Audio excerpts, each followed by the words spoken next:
we've been through 18 deals. We've been through, hurricanes and gangs and shootings and killings and just Wow. floods and all kinds of stuff at different places with different weather, with different challenges and different governments and cities and counties and everything else. I mean, but everybody's experience is different. I think the main thing is, you don't want to be going to 20 conferences a year and being in 10 masterminds and everything else.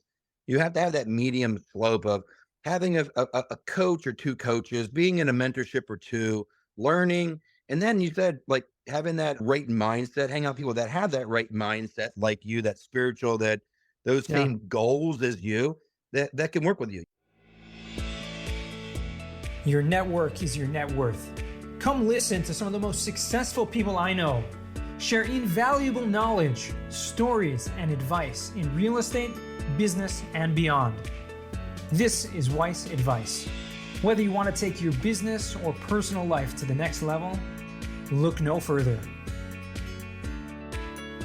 Welcome back to another episode of Weiss Advice. I am your host, as always, Yona Weiss.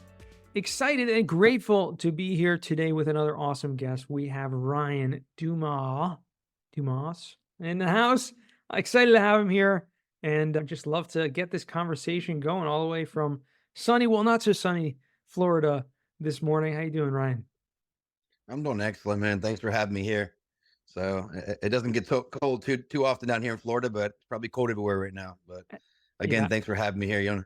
my pleasure. And you're in Central Florida? That's right? I'm in Clearwater. I mean, people call it Tampa, but Right. Clearwater, Florida, not too far from the beach. Very cool. But yeah, it's hot usually here about 90% of the year. Awesome. Awesome. Well, guys, if you don't know who Ryan is, you are about to find out.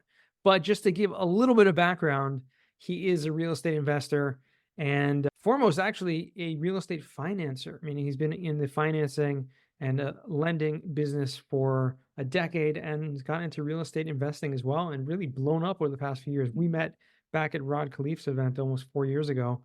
And, it's just been amazing to watch the journey and see how far you've come. I'd love for you to give a little bit more, a little more background for our listeners, if you'd like to. Tell us a little bit more about who you are.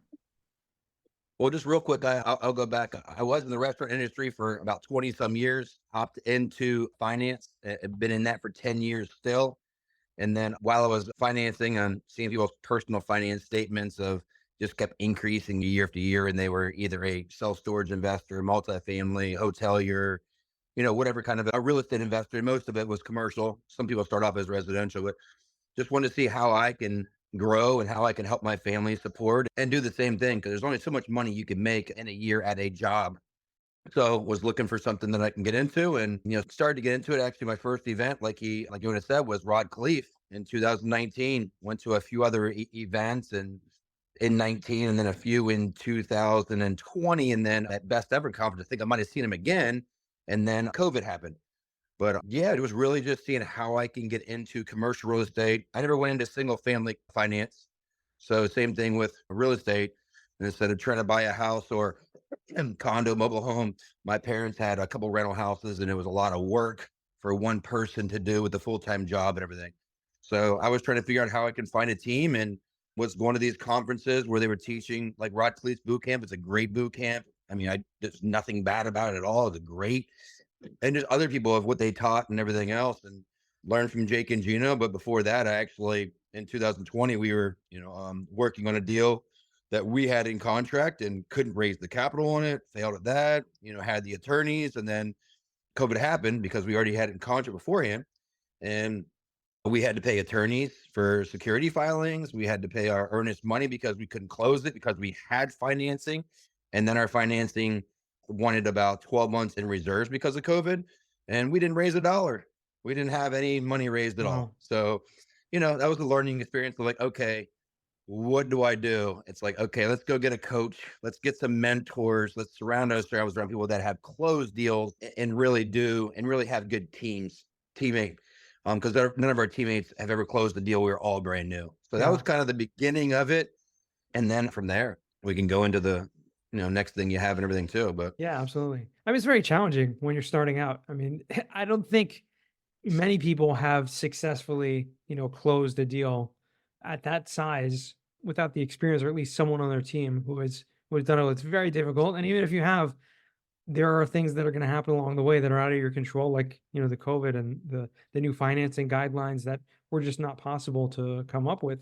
And like you said, they're not, failures, they're lessons, and that you learn from it and definitely scaled from there. But I think one of the most important factors to remember, like you said, is don't be afraid to ask for help, right? Don't be afraid to find a coach or find someone that can guide you to get you there. And you're talking about from, 0 deals, a few years ago to now, like you said, over 3,000 units, something like that, like crazy amounts of deals in multifamily storage. I know you've done some mobile home park and things like that as well, or RV parks. I don't remember which exactly, but I'd love for you to kind of shed the light on, what if you wanted to focus? I know because, like you said, you've had a lot of experience in different aspects. Like, what would be the main thing when you focus, or is your goal kind of just kind of diversify? I mean, our focus is on the asset management side. It could be through mostly apartments or the asset management side of really striving to help out. My business partner, Madeline, is really good at, raising occupancy and moving in tenants and so forth. We have a couple of JV deals and the rest are all syndications. But really right now, the true test of who can asset manage, who can run their management, property management companies, or we're just taking it easy and just collecting a check most of the time. And even now, there's a lot of them.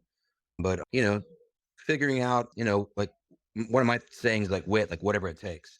So one of those things, conversions, just a little bit of everything going on. But we want to focus on the asset management. Yeah, we raise capital in all of our deals too. It is hard to raise capital this time of year. Everybody's trying to raise capital around Christmas, Thanksgiving, and everything. It is a little harder. I had a few calls lately and everything. People are like, oh, I'm on vacation, give me a call next year and everything. But really focusing on managing the asset and then working with really good, solid teams. So we were doing some build to rent and some other stuff. And again, we found out the teammates weren't being truthful and everything on projects and we had to get out. And we spent, again, money with attorneys and everything else, filings. But we like the self storage value add. We like the self storage new build or conversion. And we do feasibility studies on all those. So I really want to focus on those Yeah. and then apartments that we can get in more of a class B area. So those are the two main focuses. But then we have a couple of developments we're on. So one thing, and if you hear somebody that's doing hotels and RV parks and apartments and self storage, I hope they're working with a partner because that's what we do. I'm not the man in the self storage. I'm not the main person. So we have somebody that we co-partner with and everything. And so we'll be getting into some funds probably down the road too. But Hmm. we want to, be working with really good teams that know that asset, that know that location. I see people that are buying hotels and Airbnbs and RV parks and mobile home parks everywhere. I still think mobile home parks and RV parks are a great asset. It's just the RV parks are a day to day. So again, hopefully somebody is, you know, boots in the ground, somebody that's close by. That's one of the biggest things I have. And I'm a banker. So everybody's like, oh, he's crazy. But, it's risk. You Yeah. have somebody and they're buying an RV park in, I don't know, Florida and they live in, Hawaii or California. People know there that you're not around. They know the owner's not around and everything. So I've done a lot of absentee owner financing. So just really staying and focusing on managing the asset and really good teams and having somebody that's boots to the ground. Those are the things that we really strive in and we look for. And we ask a lot of questions when we get on a Yeah. deal or we're asked the deal. We want to know the partners, and some people get a little upset. We're asking a bunch of questions. We want to find out because you're married for 5, 6, 7 years with these holds. Yeah. It's a long-term relationship. It is. And like you said, the asset management is always going to be the key factor to, to making sure the asset or the property does well, not only for yourself, obviously for your investors, which is the most important thing. Right. Rule number one, don't lose any money. Right. Rule number two, refer back to rule number one. Right. That's what smart people have told me. I'm curious to know, Ryan, being that you've been in the finance world and have spent a lot of time in commercial real estate from that side of the deal, I'm wondering how that's helped you in terms of the syndication. I mean, and has it, in terms of being able to find financing or maybe find deals or partners? I'm just curious because that's something you're still doing, right? Pretty actively, correct? And So yeah, just, doing it pretty actively. I know we're more of the permanent side, and a lot of the bridge lenders kind of went away. Anyways, there's like one or two main bridge lenders out there. So we do the bridge lending, but usually when I come into a group, somebody's already asked about the financing, somebody's already somewhat have somebody on there, I'll usually refer in there, but we're on the permanent side. So with our brokerage that I have that I work for in GRP Capital, it's in Florida. I'm pretty sure we're going to be working with them on a lot of these refinancing that we have coming up and everything. It's just sometimes on the purchase and everything, I want to focus on the investing side with my company. Plus, they usually already have relationships. I was working with experienced operators that already use this bank, this non-recourse lender. So that's one thing that is actually going to be helping out afterwards, just because we were working on asset management, working on raising capital, and then with my finance company, um, really good at a lot of agency lending. And then for 10 years or more, we've been doing hotels. So a lot of SBA, USDA, and just a whole nother world. I mean, they're great assets, but a lot of my investors are hoteliers. Good cash flow, but it's a day-to-day business. It's a job, unless you have a upper tier with a good management system in place. But yeah, that's a little bit about that. Yeah, I mean, permanent financing is obviously the bread and butter of the real estate deal. The bridge lending is something that can get you kind of across the finish line, but in the end of the day, keeping an asset and holding it long term is really where the wealth starts to come in, and that's where it's really made. So, I mean, your role there is huge. Have you been able to find deals that you're closing on, and then being able to transfer them to the permanent financing through your own channels, or do you use other? We're working on a few deals like that right now. The main thing is, a few years ago when it was the whole BRRRR method and everybody's buying and getting, 5%, 6%, 7% bridge, then refinancing into 3, 4% Fannie Freddie. It's not like that right now. But we did get a, fixed rate recently in the eights. And right now it's going around the nines and tens, the percent rate. So I mean, but now a lot of deals will come my way and they're like, "Hey, I got a bridge debt on here and it's this amount," and it's just not working. And then like, "Hey, we're going to refinance in year 3," but they're giving a 2-year plus 1-year option. So there's a lot of deals I've did not go forward with because of the bad financing. And then I was going to help out with the financing, and then they didn't want that, or the deal wasn't good enough for financing. And of course, I didn't want to even go forward. So I see lots of deals. We have a mentorship program with 117 people in it, coaching with Rod Cleef now also. So, I mean, I see a lot of deals. People send me deals. I'm not really an analyzer, but I have somebody that works with me, and I partner with them and analyze deals. But on the financing side, that makes the difference. I mean, the financing and the asset management is how it comes. I mean, we did get a higher rate in the self storage, but it's an all-in $7 million and worth about $15 million at a higher cap than what the market is now. So it's just analyzing and looking at it of what you think makes sense. And again, if somebody's trying to get a 10% rate right now and a 5 or 6% cap, may not make sense. But if it has to meet their business plan, because if you want to refinance it in 2 years and you got a Fannie Freddie, even if it's a defeasance or a step down, you're gonna have a big prepayment penalty and you're paying interest only. So it's just we don't know what's gonna happen. We didn't as a banker, I kind of thought the rates would go up, 150, 200 basis points or whatever, but it went up 4 to 500. Crazy. So Yeah. again, we just don't know. But I try to use my best luck and help out, because this next 2, 3 years, we don't know again. So, but can the burn method go? Can the refinance go? And a lot of the deals I look at how are they going to do in 5 to 7 years without a refinance. Mhm. So that's kind of where we're looking at on a lot of our deals. But yeah, just really focusing and having that risk mentality makes me not want to jump into things. But that's what made Right. me take a long time to get into investing until I was in my 40s. Well, how do you make that kind of call when you're looking at a 5 or 7 year horizon and simultaneously taking on bridge debt in the short term? That seems like almost counterintuitive. It is. I mean, it's when you definitely know that you can refinance in that second or third year. If you're like, "Hey, it's 3, 4 years, heavy value at," I don't know. There's lots of deals out there that are like, "We're going to refinance in year 3, 4," and I say, "Okay, the rates are sixes, sevens. I know you can get some stuff in the mid fives in a really good market and agency right now, but just say the rate goes to 10 or 11. Well, what happens?" I'm like, "Well, what if we don't renovate those 200 units in time? And what if the rents go down? Well, we're going to increase those $200 to the market." I'm like, "Okay, what the market's $100." So really just trying to figure out what break even is, where we can be. it makes sense. But if the rates are in the 10, 11s, which can happen again in 4 or 5 years from now, again, we don't know. Yeah, who knows? So if it's a deal where it's like, hey, it has to be in the 5 or 6 or 6.5% range to make any sense, it's not worth it. Oh, it's got to be a 95% occupancy at least. So we like it where it's 60, 70% break even. It's the lower numbers. But again, where path of progress is coming. But there's a lot of data and a lot of things in there that I look for.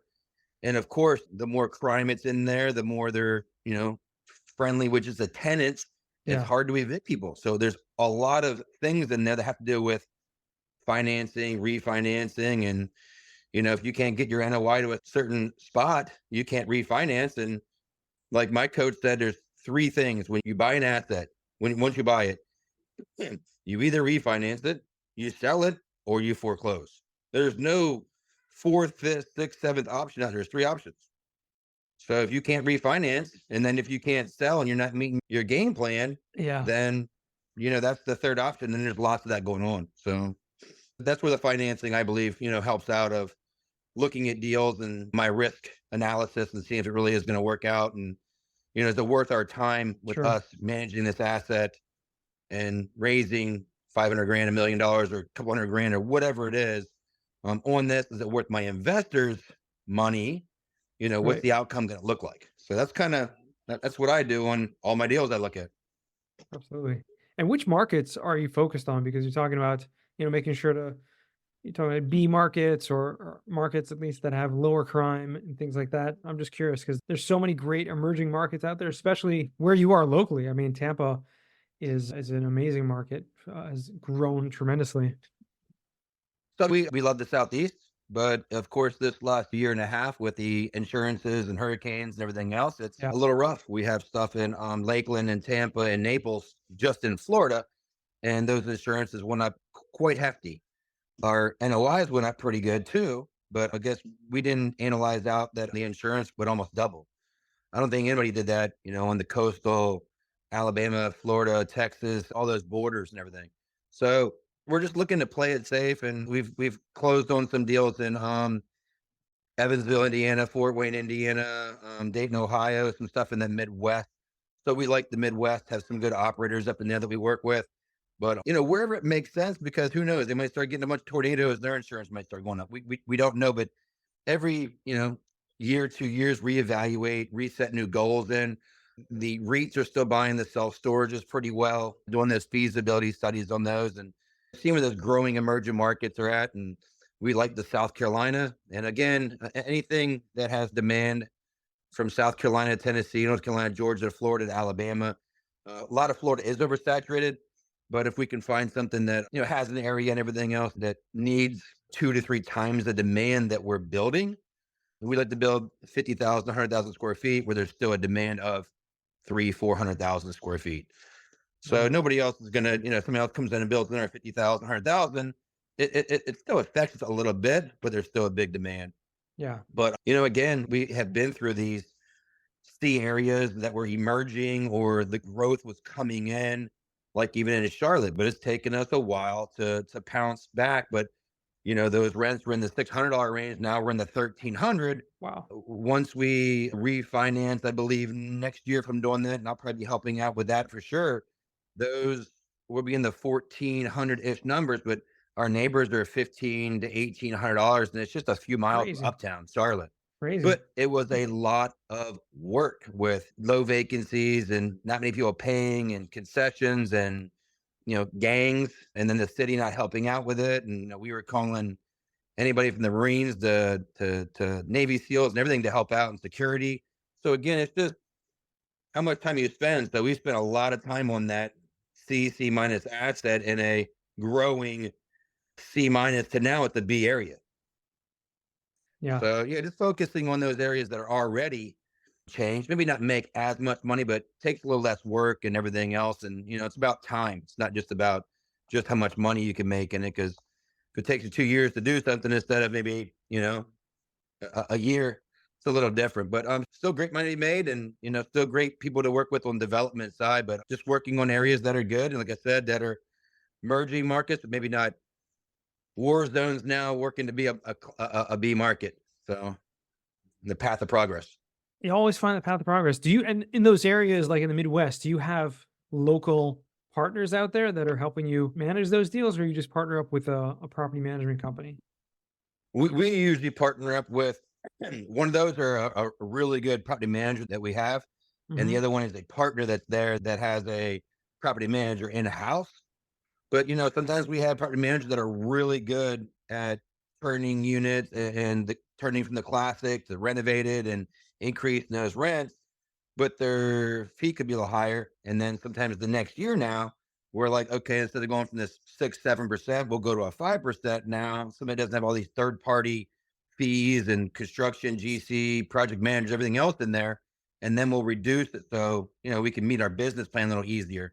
You always got to try to figure out how you can shave off a 1, 2, 3% not just being cheap about it, but it working. So we're doing that. But I mean, usually it's somebody that is close by that's in house or somebody that's a state away, a couple hours away that has a very good property management. And we're using them on like two or three of those Midwest deals, and they're excellent. Amazing. Is it something that you've considered, as you have scaled and you and your partners have scaled the business to bring something like that in-house full time, or is it Well, a little too premature for that? so I mean, there's a few different things. I mean, so I can say with my finance background, the banks ask us questions. Like, just say I start off, I think the first thing I was financing was hotels 11 years ago. Who's running the property? Where do they live? Are they moving to the hotel when they buy it?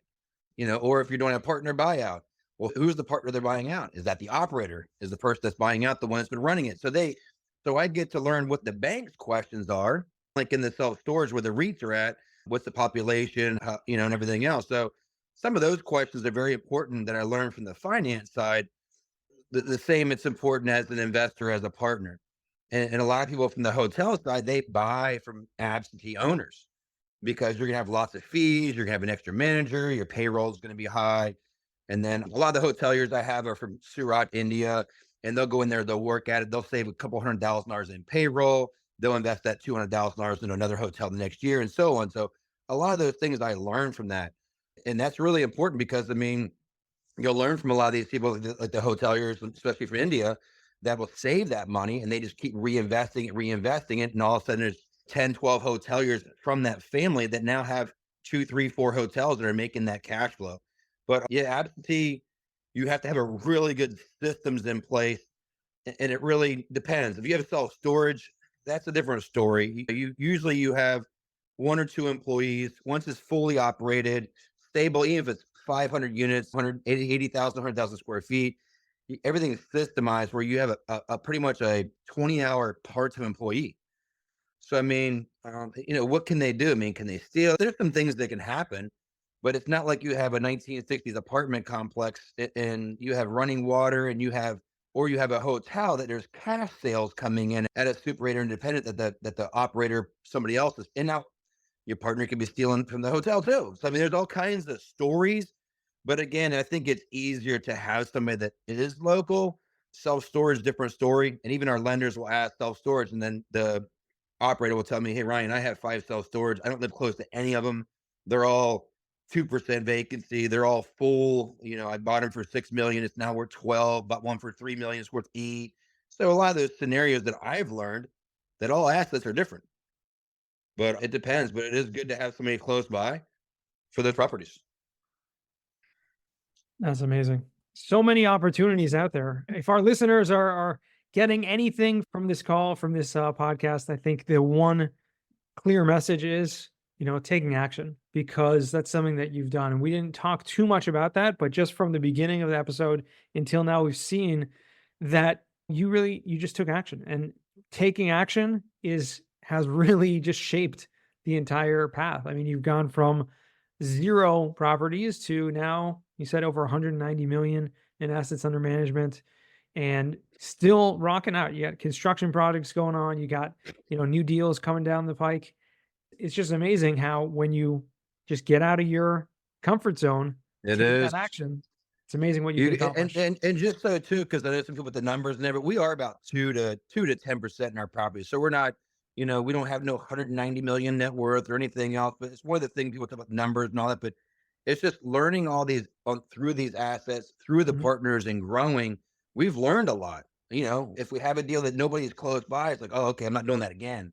Or I talked to somebody that's partnered on, a few deals and experience. Sometimes some people are like, oh, I have 8 years experience in multifamily and I have a 40 unit. Okay, cool. But what do you go through in that 40 unit? Not really much. I'm like, well, we've been through 18 deals. We've been through, hurricanes and gangs and shootings and killings and just Wow. floods and all kinds of stuff at different places with different weather, with different challenges and different governments and cities and counties and everything else. I mean, but everybody's experience is different. I think the main thing is, you don't want to be going to 20 conferences a year and being in 10 masterminds and everything else. You have to have that medium slope of having a coach or two coaches, being in a mentorship or two, learning. And then you said like having that right mindset, hang out with people that have that right mindset, like you, that spiritual, that those Yeah. same goals as you, that can work with you. You don't want to hang out with five underwriters all the time and go, hey, how can we work together and do a deal? Because somebody's got to operate it, somebody's got to bring the capital, somebody's got to raise the capital, somebody's got to be general. And I've learned that too. If you don't have a general contractor, a project manager, or somebody that has an experience in the GC team, and you're doing a million, $2 million project, you might want to have either hire somebody and just because I say it, that's the things I went through. I have people that are like really good at, oh, I can fix anything. I can go to the property and stay for a couple of days. Well, that's you. That's different than me. I'm not a fix it person. On the phone, talk to people on operations and asset management and raising capital and stuff. But you're really going to find out what you're good at and pair up with people that are good at what you're not good at, that have those same goals and things as you. And just Wow. go from there and figure it out, because you do have to, you can either call it fail or learning or whatever you call it, because you're trying and you might not have succeeded. But if you have a goal to close on whatever 20 units next year in 2024 and you close on 10, you succeeded. You've succeeded to close 10 because you might not have put the goals down and you might not have closed on a house or townhome or 10 units or whatever it is. And you might not have closed on anything. You might have closed on a house or whatever it is. Yeah. But if you have those goals of, hey, I want to partner with Jonas on this, Yona on this, I want to partner with Ryan on this, or I want to learn from these people, because 4 or 5 years ago, I'd make 5 to 10 new calls a day. I'm in all these different free groups. Facebook is free. I mean, LinkedIn, I've learned a lot from you Yeah. on LinkedIn about tagging and posting and commenting and liking and all this stuff and everything. But it's just really cool being in these rooms where people are learning from other people and using that experience that you learn and then taking action from it. But some people are like, I can't do that. You can do whatever you think you can do. And if you never think you can do anything, you're not going to do anything. But with a good room of 2, 3 supporters or even one good partner, there's a lot you can do. And it is the mindset, but it's not just the mindset. There's a lot to it. But I always say a lot of these things in the real estate, just like a lot of other, real life, is very simple. It may not be easy. So, we can 100%. say, hey, Ryan, you could partner with somebody can raise some capital, somebody with asset management, somebody that's finding good deals and crush it out there. But if you're not ever calling or on Facebook or LinkedIn or anything else, or going to these meetups and trying to find somebody that has those skills, you're never gonna, find it. But yeah, it's awesome. It's a really, I get excited, I get poised. I have a lot of passion in real estate. I love helping others out. I love helping my Hmm. investors of doubling their returns, Yeah. in so years, or even just not losing their money. That thing. That's the biggest thing, because people are like, oh, here's how you can make this amount of money. I'm like, no, here's how you can not lose your money, because we are, a partner lives 10 minutes away. We're 2 hours 100%. away, So I mean, and being on the banking side, again, there's risk that we Yeah. see in all of our deals, because our banker does not want a property that you're 20 states away from and you got to fly in there to find out who's stealing or whatever else from your property. So, but Absolutely. just learning, man, I'm learning every day. People are like, oh, you've done this. I'm like, I am just like you. I've just been a little bit on a slope of getting some investments and doing a pretty good job. I would We say failed so. at a lot of things or tried at a lot of things, but again, just trying to do a little bit better of what we haven't done and help others out. That's the biggest thing, is giving and helping others. I mean, we believe in, faith and family and working on fitness and all those things, which, some of those things aren't easy. But Absolutely. yeah. Awesome. Well, Ryan, the time has come for us to transition to what I like to call the final four. These are four questions I like to ask all my guests. And the first one for you is, what is the worst job that you ever had? I did some job as like a data analyst at a like Eckerd. I think it was related to the Eckerd back in the day. That was like a Walgreens or CVS. And I went in there one day and I was like pressing like one enter, two enter. And I'm like, after doing that, I mean, it wasn't like a garbage or dirty job or anything else that I can think of. But I was there one day lunch. I was like, this is so boring. And I was like, always wanted some, like, for some reason, I wanted to stay at a desk job at one time in my life. And that was so boring. I went to my lunch break and I was like, hey, see y'all later. I'm going to do lunch. And I'm just going to, whatever it is. And I just went home. I beelined it home. And I don't like sitting down. And again, that's why real estate I think is good. I'm not an analyzer or sitting down person, but yeah, I was there for 3 or 4 hours. That does not sound like fun. Second question, what's a book you've read that's given you a paradigm shift?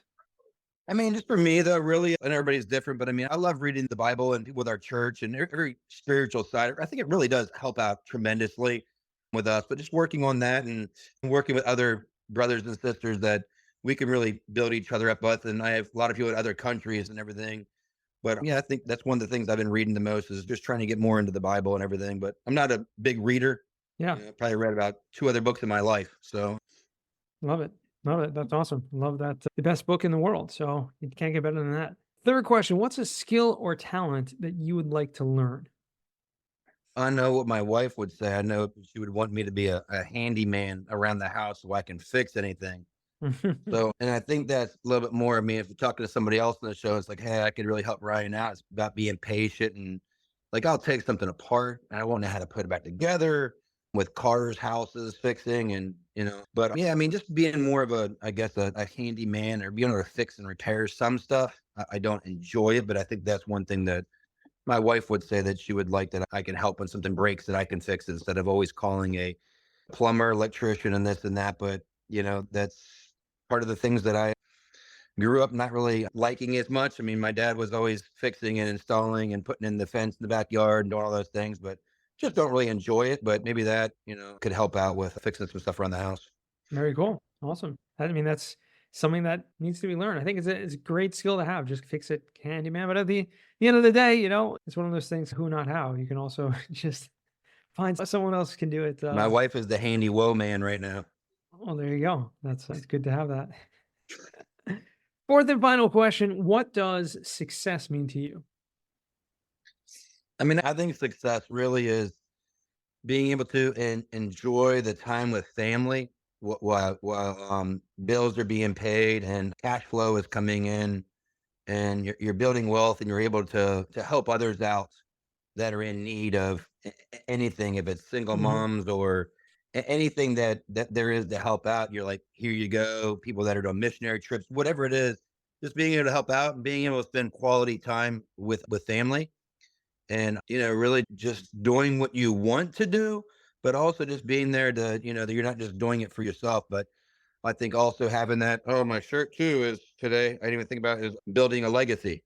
Oh, So, I mean, I think yeah. building that legacy where your kids don't have to work or whatever it is. But I think a couple of things I've learned is I don't want to go and hand them over apartments and buildings and storage.